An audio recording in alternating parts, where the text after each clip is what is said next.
PRI, Public Radio International. It's to the best of our knowledge. I'm Jim Fleming. So you're thankful for your family, your friends, and Thanksgiving dinner. But why stop there? Toilets and socks and mirrors and our car starting and the lines in the middle of the road when we're driving to work that keep everybody in their lanes. Wouldn't it be nice if we could appreciate those while they're still there and not wait until they're gone? Now that's gratitude. We'll hear more in a minute. In Japan, they have a name for it, Nikon. You might call it extreme gratitude. It's a spiritual discipline that takes thankfulness to a whole new level. In this country, you can learn it from Gregg Krech, director of the Todo Institute in Middlebury, Vermont. As an example of what it means to practice Nikon, Krech recently called for a Thanksgiving revolution. He suggested that Americans celebrate the day with no turkey, no alcohol, and no TV. What would we do instead? Well, here's what Krech told Steve Paulson. I think what I'm trying to suggest is that we look for a way to find special meaning in this holiday. Most of us in Western society have such busy lives that we don't set aside any time for self-reflection or quiet reflection, stepping back from our life. And here's this one day that's set aside for a day of thanks, and what do? We make it into another busy day. We rush around cooking and trying to get everything together and cleaning the house and having everybody come over, and then the TV is on and people are reading the newspaper, and we still don't have any time for quiet self-reflection and really being able to think about the things in the world that are supporting our life. It's always struck me as that's the paradox of holidays, especially when you're hosting a gathering, is it does take a lot of time and effort to put it on, to get everything clean, to get the food ready.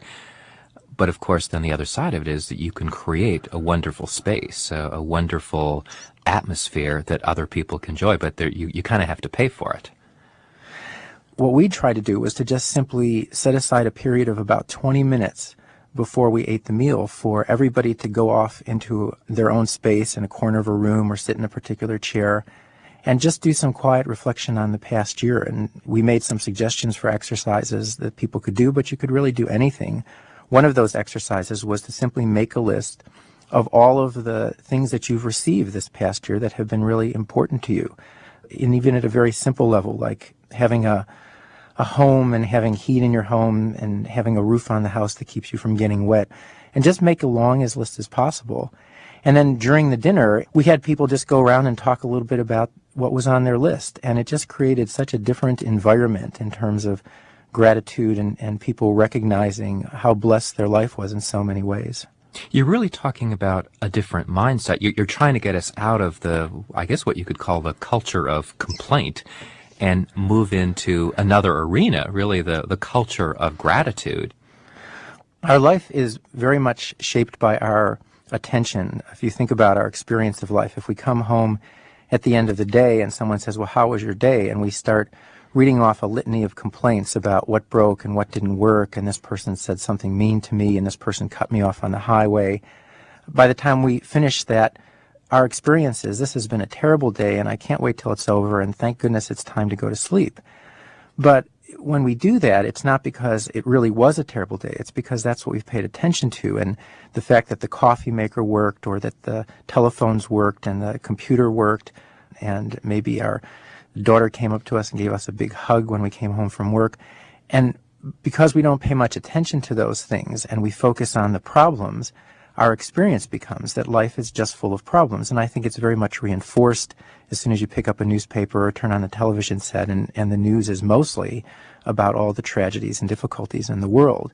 But the cost of that is really our attitude, that we end up really taking things for granted and neglecting to appreciate all the things in our life that are really supporting us and helping to give us a good life. So you're talking about saying thanks to inanimate objects, and you write about this in your book, Nikon.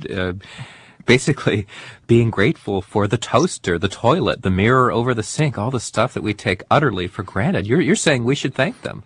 It's a wonderful way to shift our attention. I spent some time in Southeast Asia working in refugee camps where when you had to use the bathroom, there was basically a pit toilet. And anybody who's been camping knows what that experience is like. But I remember getting back from Southeast Asia, and the first day that I was back, going to the bathroom and flushing the toilet with this handle, and just the sense of awe and surprise that I could just pull this little lever down and suddenly all the waste products that I didn't really want around had disappeared, and there was this nice clean water that had replaced it. And it took a certain amount of deprivation of not having that available to me to make me really appreciate it. And I think that, unfortunately, that's the sequence of things for most of us, that we have these things in our life, including people, who we really don't appreciate until those things or those people are gone, and then we suddenly realize how much we miss them. And wouldn't it be nice if we can turn that around and really appreciate those things and those people, including toilets and socks and mirrors and our car starting and the lines in the middle of the road when we're driving to work that keep everybody in their lanes? Wouldn't it be nice if we could appreciate those while they're still there and not wait until they're gone? Are you saying we should actually say thanks to these inanimate objects? I think it's a good exercise. If you look at other cultures, it's not that unusual. I think in our Judeo-Christian culture, it may sound very strange, for instance, to say thank you to a pair of socks, for example. But if you look at other cultures, it's actually much more common in Native American culture, in certain Asian cultures, to see inanimate objects or things as having a particular spirit or nature and showing appreciation for those things. But whether or not you believe that, the actual act of saying thanks and expressing appreciation affects you. There's a little exercise that we do in some of the training that we do called garbage, and every time you're about to throw something away, you just pause for a second and you just say thank you to the garbage you're about to throw away. So, for example, I have a little wrapper here from a lozenge that I had in my mouth earlier, and that wrapper kept that lozenge fresh for me and for who knows how long. And so by mentioning thank you to that wrapper before I toss it into the garbage, it brings my awareness to the fact that this was an object that actually helped me and supported me in some way, which, as I do that throughout the day, really affects my attitude about my life and what kind of day I'm having. You're really suggesting that if you make a point of saying thanks, you're going to have a more positive attitude. I mean, it's almost as if you do the behavior, a certain mindset will follow, and you're going to be happier. There are essentially three things that I think keep us from really experiencing gratitude in our life. And one of those things is a sense of expectation. For example, you go into your bedroom and you turn on the light switch and you have an expectation that the light is going to go on. And of course it goes on, and so you don't pay much attention to it, and you don't feel much gratitude for it. But when something happens in our life, particularly something pleasant or good that we don't expect, that tends to be what stimulates gratitude, right? We win the lottery, or we get a nice phone call from an old friend, or someone sends us a check for some money that they owed us from 20 years ago and we'd forgotten about it. When things like that happen, we have gratitude because we don't expect them. So one thing we can do is to try to figure out ways to essentially not expect things and therefore respond to them in much more of a surprising way. Surprise and gratitude are very connected. A second thing that I think keeps us from experiencing gratitude is too much self-preoccupation, too much self-focused attention. And the third area, which is an interesting area, is a sense of entitlement. If you feel that you're entitled to something, you can't really receive it as a gift. It's only when you have a sense that you're not entitled to something that the sense of something being a gift and therefore feeling grateful for it can occur. Well, that last one is a tough one for Americans, because in some ways we live in this culture of entitlement, that, especially given all the materialism around us. Well, I think it is, and I think it goes very much against the grain of a lot of the self-esteem movement in the last couple of decades. The recognition of my own limitations and my own faults and my own mistakes really humbles me, and it's really that state of humility, that sense that I'm really not entitled to having good, healthy food today, and I'm not entitled to a car that works all the time, and I'm not entitled to having a beautiful, loving wife and a wonderful daughter. And it's the sense that I'm not entitled to those things that allows me to keep seeing them day in and day out with a sense of gratitude for them.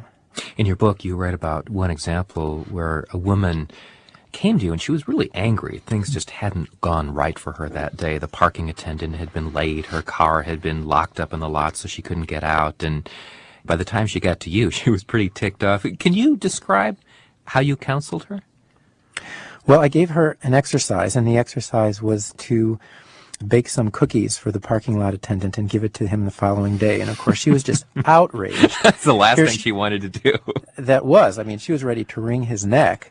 But the reality of the situation was that she'd been parking in that lot for years. He's been the attendant in that lot for years. There's never been any problem with her car. And now in this one incident, she comes in late when the lot's really closed, and he kind of hassles her about that. And of course, all of her attention and all of her focus is on that single incident. What's not being taken into account is, the 700 or 800 times when she's had her car perfectly cared for and watched and taken care of. Did she bake him some cookies? She did, and she did give him cookies, and he was extremely surprised. And this is an assignment, I could tell you probably 20 stories like this, but one of the neat things about it is that it turns conflict around. When you are in a conflict with somebody, and there's that tension and there's that stress, and you approach that person with a sense of appreciation for what they've done for you in the past, it's a wonderful way of reconciliation to try to really think about stepping back from this zoom lens that you've fallen into, where you're zoomed in on one particular problem and taking a wide-angle view. It strikes me that what you're talking about, what you're describing, is a spiritual practice, but you're not using religious vocabulary here. And I guess I'm wondering how far you would go with this as something that, I don't know, connects you to something transcendental. Well, I think that self-reflection works on a number of different levels, and clearly one of those levels, I think, is at a spiritual level. And one of my teachers in Japan, who was a priest, said that self-reflection is not religious per se, but it can take you to the doorstep of religious experience. But the other side of that, I think, is that I believe there's a point at which when we realize how life has supported us and how much care and love we've received, it really opens us up to a whole different understanding of faith and of God and of spiritual experience. And we may begin to see that we don't receive those things in our life because we've earned them or because we deserve them, but we receive them despite the fact that we haven't earned or deserved them. And I think that brings us to an open door into issues of faith and spiritual experience. Gregg Krech directs the Toto Institute in Middlebury, Vermont, and he's the author of Nikon, Gratitude, Grace, and the Japanese Art of Self-Reflection. He spoke with Steve Paulson.